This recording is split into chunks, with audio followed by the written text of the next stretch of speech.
Da doutora Cristine Melacouquier para falar das encefalopatias. E o grande, ela vai se apresentar, tudo tem que falar. E o grande motivo da gente trazer ela aqui é assim: se você imagina, né, nas pessoas com epilepsia, que são milhões, né, e um pode olhar para o outro, imagine as epilepsias raras, onde você se vê, às vezes, sozinha ou com poucas mães com o seu diagnóstico, mesmo diagnóstico do seu filho, e como lidar com tudo isso. Então, se o impacto aqui já é muito grande, o impacto ali é bem maior. Então, doutora Cristine. Bom, um bom dia a todos, e eu estou muito feliz e muito contente de estar aqui com vocês. E como a Alice falou, quer dizer assim, eu acho que os raros, eles são raros, mas eles são muitos na realidade, né? Porque assim, o que a gente acaba vendo no consultório de uma pessoa que faz uma epilepsia de difícil controle como nós, a gente acaba recebendo muitas dessas, eu falo crianças, porque na grande maioria das vezes a gente está falando de crianças, né, que muitas vezes ainda estão sem o seu diagnóstico, e que vão se tornar adultos, certo? E que vão ter as demandas inerentes ao processo de adulto, como tudo que a gente viu até aqui. Só que existem demandas enormes em relação a essa população em especial. Porque se a gente estava falando antes, como o Silvado nos falou, da dificuldade de diagnóstico e tratamento, vocês imaginem para esse tipo de doença, onde a gente precisa muito, grande maioria das vezes, de um exame genético, e isso realmente, porque o Silvado nos mostrou todo o cenário do SUS, mas a gente que acaba tratando pacientes tanto do SUS quanto pacientes que têm planos de saúde, a gente sabe que da dificuldade da gente conseguir fazer o diagnóstico e depois a terapia precisa para esse tipo de situação, tá? Então, é só para contar para vocês um pouquinho como que eu entrei nesse mundo dos raros. Eu sou de formação, eu sou neurologista, mas a gente trata muito paciente com epilepsia refratária, e quando a gente vai falar que isso é outra dificuldade, né, de achar neuropediatra, né, Dani? Neuropediatras, às vezes, assim, é uma dificuldade muito maior, e como a gente faz a epilepsia de difícil controle, a gente acaba vendo muita criança também.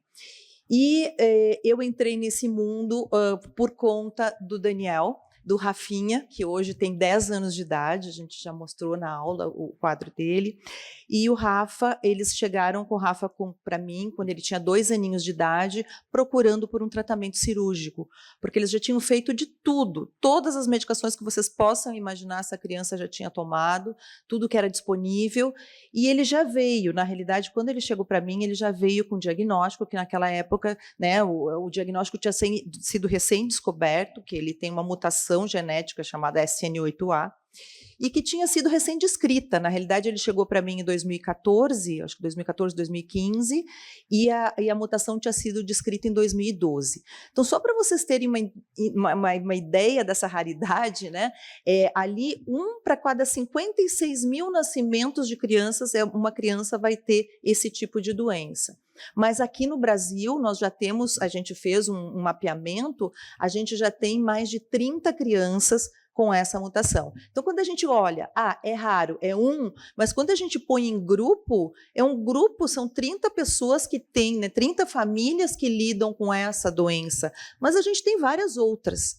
E isso, então, quando eles chegaram, só voltando um pouquinho, como é que foi essa história, eu disse assim, eu não conheço a doença do filho de vocês, nós vamos estudar juntos. E foi a partir dali que a gente começou a estudar, e é isso, porque a gente como médico, a gente como técnico, não tem como saber de todas, a cada minuto eu estou falando com vocês aqui, e eles estão descobrindo uma mutação genética nova, tá?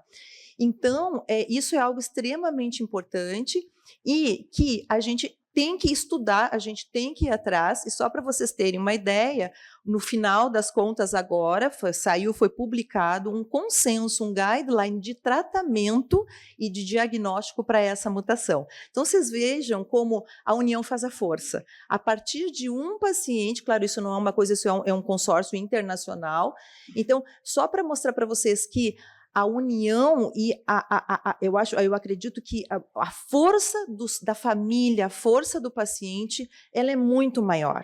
E isso precisa ser muito bem estabelecido. Então, eu não sei, nós tínhamos 4 vídeos que a gente ia passar 4 abordagens diferentes, mas a gente pode conversar. Eu não sei se entrou o vídeo do Daniel.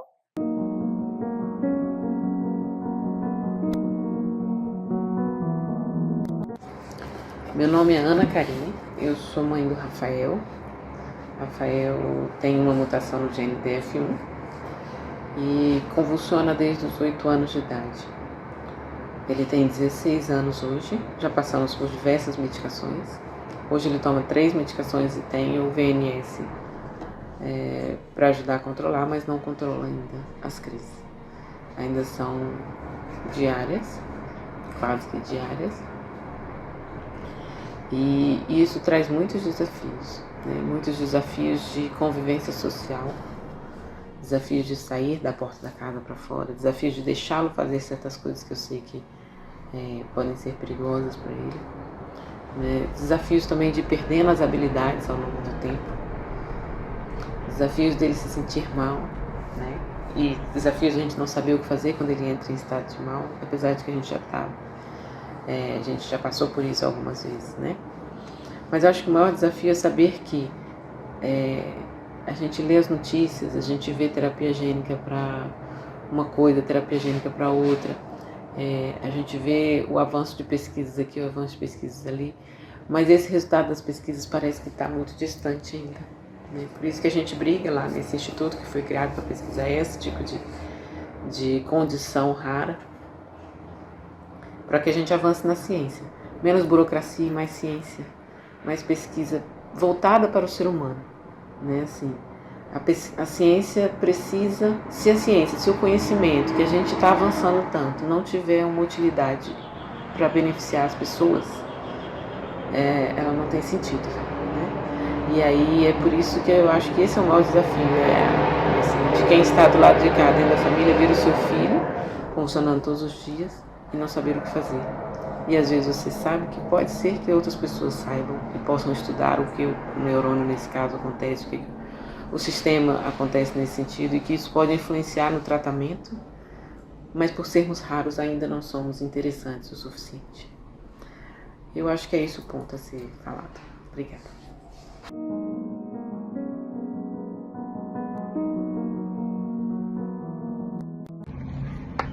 Olá pessoal, tudo bem?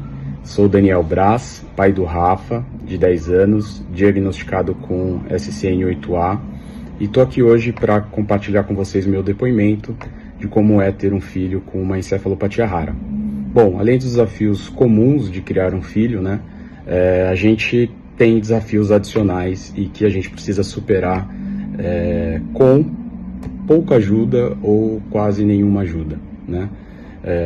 Começando pelo impacto emocional, né, de constatar e ter a descoberta de um quadro de epilepsia refratária, atraso no desenvolvimento global, a dificuldade de obter um diagnóstico precoce e a constatação que você não consegue ajudar o seu filho é algo muito devastador e que gera um grande desafio inicial para todas as famílias que são impactadas, né? Eu acho que a falta de diagnóstico precoce agrava muito essa situação, que em muitos casos no Brasil não é realizado por uma questão financeira, né, de acesso ao exoma ou painel genético, né? E essa questão financeira ela continua, né, ao longo de todo esse processo, porque grande parte do que seu filho precisa para ter uma melhor qualidade de vida não é fornecido pelo sistema público e muitas vezes nem pelo convênio médico, né? O Rafa teve diagnóstico após 1 ano do início da epilepsia, que era super refratária, e prejudicou muito o desenvolvimento dele, gerou uma série de regressões de habilidades que ele já tinha conquistado. E fica claro como a informação é uma ferramenta poderosíssima, né?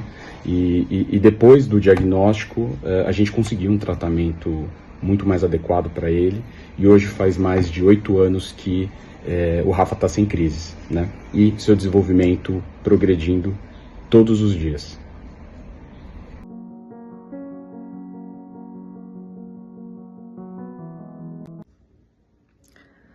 Olá pessoal, meu nome é Bianca Espanhol, eu sou mãe da Elisa, de 4 anos e meio.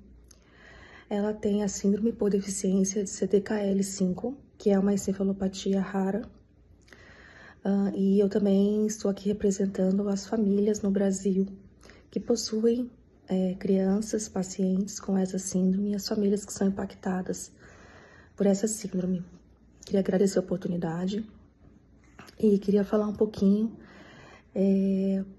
Ter uma criança, né, uma pessoa com essa deficiência, com essa encefalopatia rara, viver com ela, cuidar dela, é de uma beleza, de um significado indescritível, né? Mas por vezes nós vivemos momentos de uma escuridão muito profunda. Então eu queria aqui trazer um assunto sobre saúde mental dessas pessoas que são responsáveis pelos cuidados desses pacientes que na maioria dos casos precisam de ajuda para todas as funções, né? Eles não têm autonomia. Então, todos nós sabemos de todas as dificuldades que nós passamos no acesso a medicamentos, a terapias, e isso é um assunto imensamente importante, que nos consome diariamente, além dos cuidados com as nossas crianças, com os pacientes, com os nossos trabalhos remunerados, quando nós conseguimos conciliar essas atividades. Mas o que eu gostaria de trazer aqui, o que eu vivencio muito no grupo, né, das famílias, e aí nos outros grupos também, e vivencio comigo mesma, eu acho que é essa questão de saúde mental, porque nós precisamos também de apoio nessa jornada. Nós procuramos apoiar uns aos outros, né, não só entre, aqui no caso, a família do CTKL5 Brasil, que é como nós nos chamamos, mas agora também das encefalopatias raras, porque realmente é um trabalho que, por maior o amor, dedicação que nós fazemos, porque são nossas vidas, né? Os nossos filhos, a maioria das vezes são os nossos filhos, são uma extensão de nós mesmos, mas isso nos consome. Então, acho que como que nós podemos discutir mais e criar mais ações para que tenhamos mais apoio, mais carinho nessa questão de saúde mental, para estarmos mais preparados e melhor para cuidar das nossas crianças, desses pacientes. É isso que eu queria trazer. Muito obrigada pela oportunidade.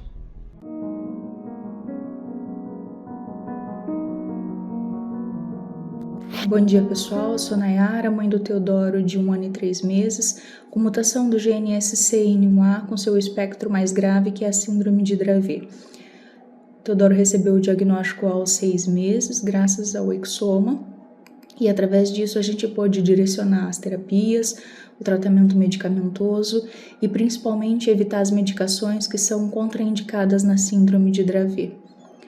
Para mim, o mais difícil disso tudo é que, por ser uma encefalopatia do desenvolvimento, por mais que a gente invista em terapias, otimize o tratamento clínico, ele tem sempre uma piora progressiva do neurodesenvolvimento psicomotor.